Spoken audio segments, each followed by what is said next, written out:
Hello everyone, welcome back to my channel. আমি পিয়া কর্মকার আর তোমরা দেখছো ছোট্ট পিয়া মেকওভার।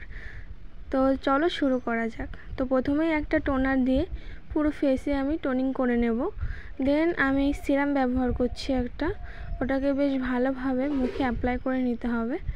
আর মনে রাখবে সিরামকে কিন্তু লক করে ময়শ্চারাইজার, তো সিরামের পরে অবশ্যই একটা ভালো ময়শ্চারাইজার ইউজ করতে হবে। তো যেহেতু এটা গরমকাল, তার জন্য এখানে আমি পন্সের লাইট ওয়েট যে ময়শ্চারাইজারটা আছে ওটাই ইউজ করছি। তোমরা যে কোনো ময়শ্চারাইজার ইউজ করতে পারো তোমাদের স্কিন টাইপ অনুযায়ী। তো এটাকেও বেশ সুন্দরভাবে ম্যাসাজ করে আমার স্কিনে বসিয়ে নেব এবং অনেকটা সময় দিতে হবে এটাকে অ্যাবজর্ব হওয়ার জন্য। আমি কিন্তু প্রত্যেকটা প্রোডাক্টস ইউজ করার পরে কিছুক্ষণ অ্যাবজর্ব করার জন্য রেখে দিই। দেন আমি ইনসাইডের একটা প্রাইমার ইউজ করছি। এটাকে যেখানে যেখানে আমার ওপেন পোর্স আছে মনে হচ্ছে সেখানে সেখানে ব্যবহার করছি, যাতে আমার ওপেন পোর্সগুলো ব্লার হয়ে যায়। আর প্রাইমারটা খুব ভালো, তোমরা চাইলে ইউজ করতে পারো। আমি এটার মিনি প্যাকেজিংটা ইউজ করছি। দেন আমি একটা পেন্সিলের সাহায্যে আমার আইব্রোটা ক্রিয়েট করছি। আমি কিন্তু ব্ল্যাক পেন্সিলের সাথে আইব্রোটা করছি। তো অনেকে পারে না ব্ল্যাক পেন্সিল দিয়ে, এটার একটা টেকনিক আছে। একদম অল্প অল্প স্ট্রোক নিয়ে আইব্রোটাকে ফিল করতে হবে, তাহলে কিন্তু একদম ন্যাচারাল লাগবে। দেখবে আমি আইব্রোটা ফিল করব, কি সুন্দর লাগছে, একদম ন্যাচারাল লাগছে। তো এই টেকনিকটা শেখার জন্য অবশ্যই আমার ভিডিও দেখতে হবে এবং অবশ্যই আমাকে সাবস্ক্রাইব করে দিতে হবে, যাতে আমি যখনই নতুন নতুন ভিডিও আপলোড করি সাথে সাথে তোমাদের কাছে পৌঁছে যায়। তো দেখো আমি একটা ব্রাশ নিয়ে কোম নিয়ে আমার আইব্রোটাকে ভালোভাবে ব্রাশ করে নিচ্ছি। দেখবে এরপর আইব্রোটা খুবই ন্যাচারাল একটা ফিনিশ আসবে।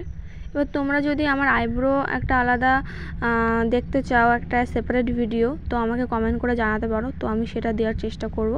দেন আমি একটা সুইস বিউটির কনসিলার নিয়েছি, অরেঞ্জ কারেক্টার, যেটা অরেঞ্জ কারেক্টারটা দিয়ে যেখানে যেখানে আমার ডার্ক স্পটস আছে সেখানে সেখানে আমি অ্যাপ্লাই করছি এবং এটা কিন্তু আমি আঙুল দিয়ে ব্লেন্ড করব। আর হ্যাঁ, তোমরাও কিন্তু কনসিলারটাকে হাতেই ব্লেন্ড করার চেষ্টা করবে, দেখবে খুবই সুন্দর একটা ফিনিশ আসবে। বিউটি ব্লেন্ডারে কী হবে, সবটা সোপ হয়ে যাবে।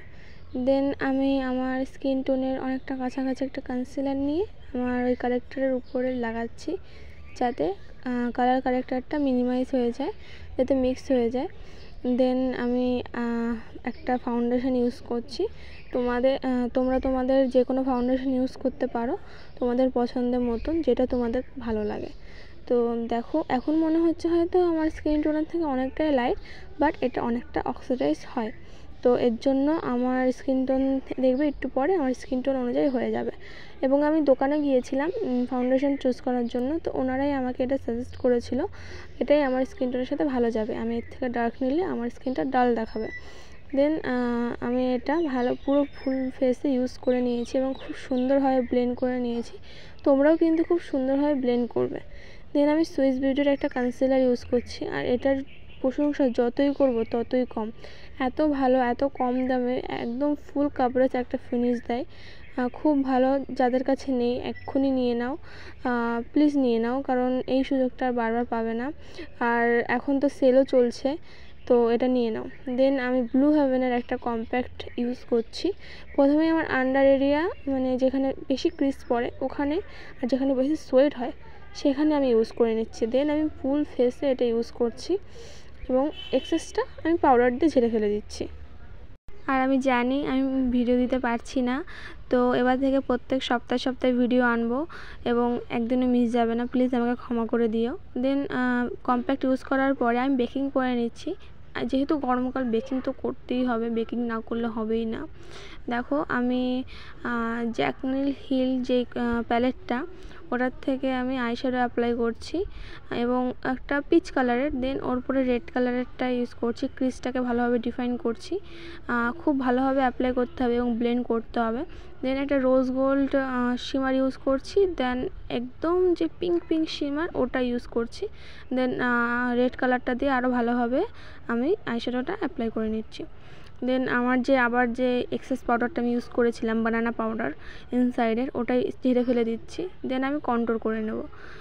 কন্ট্রোলটা কিছুই না, জাস্ট ফাউন্ডেশন অ্যাপ্লাই করার পরে মুখটা একদম ফ্ল্যাট লাগে, তো সেটাকেই দূর করার জন্য আমরা কন্ট্রোলটা ইউজ করি একটা ছায়া ক্রিয়েট করার জন্য। আমাদের ফেসে অলরেডি ছায়া থাকে, কিন্তু ফাউন্ডেশন অ্যাপ্লাইয়ের জন্য সেই ছায়াটা উধাও হয়ে যায়, থাকে না। দেন আমি ব্লু হেভেনেরই একটা ব্লাশার ইউজ করছি, খুব ভালো একটা ব্লাশার, খুবই পিগমেন্টেড। কম দামে যদি একটা ভালো ব্লাশার চাও তো এটা ইউজ করতে পারো। দেন আমি একটা ফিক্সার ইউজ করে নেব। তারপরে অল্প অল্প যখন শুকিয়ে যাবে তখন আমি হাইলাইটার অ্যাপ্লাই করব। এভাবে অ্যাপ্লাই করে দেখবে, খুব সুন্দর একটা ফিনিশ আসে। এবং চেষ্টা করবে ফ্যান ব্রাশ দিয়ে না, একটা ফ্লাফি একটা স্মল ব্রাশ দিয়ে ইউজ করার, দেখবে খুব সুন্দর ব্লেন্ড হবে। দেন আইল্যাশটা কার্ল করে নিচ্ছি। আর কার্ল করার পরে মাস্কারা পরলে কোনো আইল্যাশের প্রয়োজন হয় না, যাদের ল্যাশটা একটু বড় বড়। আর মাস্কারাটা যদি একটু ভালো হয় ল্যাশের কোনো প্রয়োজন হয় না। দেখবে আমি খুব সুন্দরভাবে করে নিয়েছি, মাস্কারাটা পরে নিয়েছি। দেন আমি দুটো লিপস্টিক মিক্স অ্যান্ড ম্যাচ করে লিপস্টিকটা পরে নিচ্ছি। প্রথমেই মারুন যেই কালারটা আছে সেটা আমার লিপ লাইন হিসাবে আমি পরছি আউটার কর্নারে। ওটাকে ভালোভাবে আমার পুরো লিপসে পরে নেব, মানে আউটার কর্নারে। তোমরা দেখো আমি ঠিক কিভাবে আমার লিপসটা ড্র করি।